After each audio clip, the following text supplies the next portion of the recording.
తెలంగాణ రాష్ట్రంలో ముందస్తు ఎన్నికలపై కొద్ది కాలంగా హాట్ గా చర్చ నడుస్తున్న సంగతి తెలిసిందే. ప్రగతి నివేదన సభ తర్వాత ముందస్తుపై ముఖ్యమంత్రి కేసీఆర్ క్లారిటీ ఇస్తారన్న మాట బలంగా వినిపిస్తున్న వేళ ఆసక్తికరంగా బీజేపీ జాతీయ అధ్యక్షుడు అమిత్ షా ముందస్తు సంకేతాన్నిచ్చేశారు.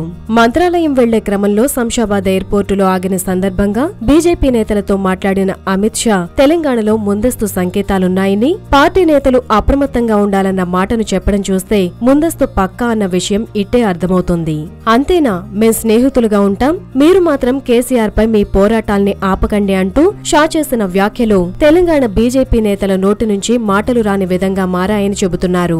ముందస్తుకు అవకాశం ఉందని, పార్టీ వర్గాలు అలర్ట్ గా ఉండాలని, ప్రజలకు బీజేపీ వాణిని వినిపించేందుకు క్షేత్రస్థాయిలో ఏర్పాట్లు చేసుకోవాలన్న మాటను షా చెప్పినట్లుగా తెలుస్తోంది.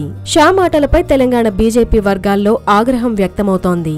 వాళ్లేమో ఢిల్లీలో భుజం రాసుకు తిరుగుతారు, మేం మాత్రం కత్తులు పట్టుకుని వారితో పోరాడాలా అని ప్రశ్నిస్తున్నారు. ఈ రోజున తెలంగాణలో కేసీఆర్ బీజేపీ ఒక్కటేనన్న భావన ఉందని, అది పార్టీకి చేసే డ్యామేజ్ అంతా ఇంతా కాదని వాపోతున్నారు. షా సరికొత్త నీతి తెలంగాణ బీజేపీ నేతలకు ఒక పట్టాన మింగుడు పడనిదిగా మారింది. హలో, మిమ్మల్నే యోయో టీవీ యాప్ డౌన్లోడ్ చేసుకున్నారా? ఇంకా లేదా? మీ యాప్ స్టోర్ కి వెళ్ళి వెంటనే డౌన్లోడ్ చేసుకోండి.